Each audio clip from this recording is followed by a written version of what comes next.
Hello all, ఎలా ఉన్నారండి? అందరూ బాగున్నారా? నేనైతే చాలా బాగున్నాను. Welcome back to my channel Deepthi recipes and vlogs. So ఈరోజైతే ఒక క్విక్ మీల్ లంచ్కి అయితే ప్రిపేర్ చేద్దాం అనుకుంటున్నానండి. నేనైతే ఎగ్ ఫ్రైడ్ రైస్ అయితే ప్రిపేర్ చేసుకున్నాను మాకు లంచ్ కోసం. ఇది అందరికీ తెలిసిన రెసిపీ అనండి, కామన్ రెసిపీ, అందరూ ఈజీగా చేసుకునేదే. బట్ నేను ఎలా చేసుకుంటున్నానో అది మీకు చూపించబోతున్నాను. యాక్చువల్గా ఒక చిన్న పని మీద బయటకు వెళ్ళానండి, చాలా టైం అయిపోయింది. ఐటమ్స్ ఎక్కువ రెడీ చేయడానికి అయితే టైం లేదు. అందుకనే ఈజీగా ఫాస్ట్గా అయిపోతుందని ఎగ్ ఫ్రైడ్ రైస్ అయితే పెట్టుకున్నాను.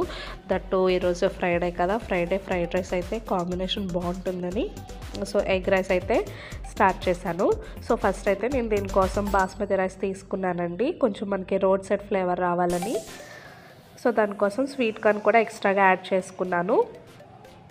అవి కాసేపు వాష్ చేసేసుకొని ఒక 10 మినిట్స్ నానబెట్టుకున్నానండి. దాని తర్వాత అందులో వాటర్ వేసి అట్లానే కొంచెం సాల్ట్, కొంచెం ఆయిల్ వేసానండి. ఎందుకంటే రైస్ మనకి చక్కగా విడివిడిగా గ్రెయిన్ కింద సెపరేట్గా ఉంటుందండి, స్టిక్కీగా రాదు. ఇప్పుడైతే అది కుక్కర్ పెట్టేసుకున్నాను.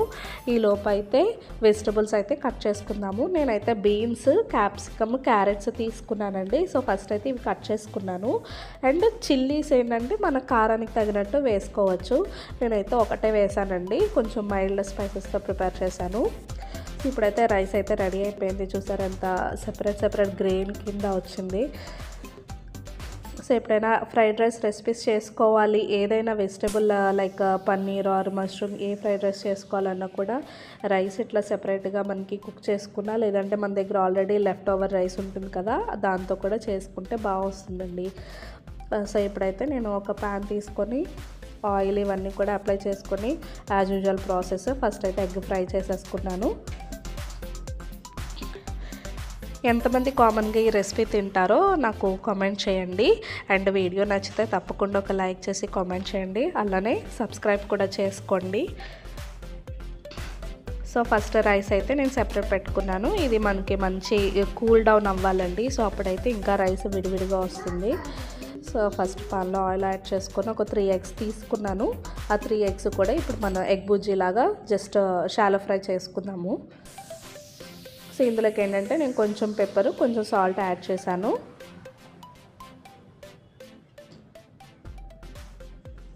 ఈరోజు మీ ఇంట్లో ఏం రెసిపీస్ చేసుకున్నారండి ఫ్రైడే? నేనైతే సింపుల్ 1 పాట్ మీల్ లాగా ఎగ్ ఫ్రైడ్ రైస్ చేసుకున్నాను. దట్టు రోడ్ సైడ్ ఫ్లేవర్ అయితే చాలా బాగా వచ్చిందండి. ఇంకా కొంచెం స్పైస్ యాడ్ చేసుకుంటే ఇంకా బాగా వచ్చేది. అండ్ నా దగ్గర సాస్ ఏంటంటే సోయా సాస్ ఒకటే ఉంది. వెనిగర్ అవి నేను ఏం యాడ్ చేయలేదు, సోయా సాస్ యాడ్ చేశాను. ఇప్పుడైతే క్యారెట్, బీన్స్ ఫ్రై అయిపోయిన తర్వాత ఆనియన్స్, క్యాప్సికమ్ కూడా యాడ్ చేసుకోవాలండి. మొత్తం అన్నీ కూడా జస్ట్ ఫ్రై చేసుకున్నాను, కొంచెం సాల్ట్ యాడ్ చేసుకొని. ఇవి ఫ్రై అయిపోయిన తర్వాత మన రైస్ కూడా యాడ్ చేసేసుకోవాలి. వెజిటబుల్స్ ఏంటంటే బాగా కుక్ అవ్వాల్సిన పని లేదంటే ఒక 60% కుక్ అయ్యేలాగా మొత్తం రెసిపీ అంతా చేసుకోవాలి. ఈరోజు అయితే బయటకు వెళ్ళి వచ్చానని చెప్పాను కదండి, మా పాపకి చిన్న ఇయర్ రింగ్స్ తీసుకుందాము డైలీ వేర్ అని చెప్పి వెళ్ళాను. అయితే తీసుకున్నాను. అది మీకు నెక్స్ట్ వీడియో నేను షూట్ చేసి పోస్ట్ చేస్తానండి. అవి డైలీ వేర్ మనకి కాలేజ్ గోయింగ్ స్టూడెంట్స్కి కూడా యూజ్ అవుతాయి. అందుకే లేట్ అయిపోయిందండి జ్యువెలరీ షాప్ నుంచి వచ్చేసరికి. వచ్చిన తర్వాత ఈ రైస్ అన్ని రెడీ పెట్టేసుకున్నాను. మనకేంటంటే రైస్ రెడీగా ఉంటే చాలా ఫాస్ట్గా ఒక 5-10 మినిట్స్ అంతేనండి. హై ఫ్లేమ్లోనే చేసుకోవచ్చు, ఇది స్లో కుకింగ్ అయితే అవసరం లేదు. హై ఫ్లేమ్లో అన్నీ కూడా నేను పెట్టేసుకున్నాను. అండ్ స్వీట్ కార్న్ కూడా అందుకే నేను రైస్తో పాటు బాయిల్ చేస్తాను. మనకి ఏంటంటే అది కొంచెం ఫాస్ట్ అంటే కొంచెం కుకింగ్ టైం తీసుకుంటుంది కదా కంపారిటివ్లీ మనకి ఫ్రైడ్ రైస్ వెజిటబుల్స్తో. అందుకనే రైస్తో పాటు కుక్ చేసేసాను.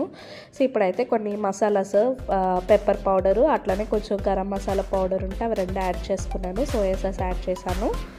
ఇప్పుడైతే మంచి మిక్సింగ్ ఇచ్చేద్దాము రైస్కి. రైస్ అంతా కూడా చక్కగా విడివిడిగా వచ్చేలాగా చక్కగా అంటే స్మూత్గా జెంటిల్గా అయితే మిక్స్ చేసుకోవాలండి. వీటికైతే ఎట్లాంటి వుడెన్ స్పూన్స్ అయితే బాగుంటుందండి. అంటే ఫస్ట్ టైం చేసేవాళ్ళు కానీ కొత్తగా చేసేవాళ్ళకైతే కొంచెం కష్టం ఉంటుంది రైస్ మిక్స్ చేయడం. దట్టు మనం బాస్మతి రైస్ తీసుకున్నాం కదా, అది మనం ఎక్కువ మిక్స్ చేసే కొద్ది ఏంటంటే బ్రేక్ అయిపోతుంది. అందుకని ఎట్లాంటి వుడెన్ స్పూన్ అయితే ప్రిఫరబుల్. సో మొత్తం అయితే ఆల్మోస్ట్ రెడీ అయిపోయిందండి. జస్ట్ నేను లో ఫ్లేమ్లో పెట్టుకొని జస్ట్ అటు ఇటు కూడా సార్ట్ చేస్తూ ఉన్నాను అన్ని మసాలాస్ రైస్కి పట్టేలాగా. సో ఇప్పుడు మనకి కావాలంటే ఇట్లానే మనం తినేయచ్చు, లేదంటే ఏదన్నా సైడ్ కర్రీస్ కానీ సమ్ డ్రై మంచూరియాస్ ఐటమ్స్ కానీ లేదంటే సమ్ కర్డ్ రైతాస్ ఇవన్నీ కూడా ఏదైనా మన ఇష్టం, మన అకార్డింగ్ టు టేస్ట్ మనం దాంతోపాటు సర్వ్ చేసుకోవచ్చు. సో ఇప్పుడైతే నేను మా పాప అయితే తినేస్తున్నామండి. రోజు మా రెసిపీ మీకు ఎలా అనిపించిందో తప్పకుండా కామెంట్ చేయండి. నచ్చితే తప్పకుండా ట్రై చేయండి. Thank you for watching. Like and subscribe.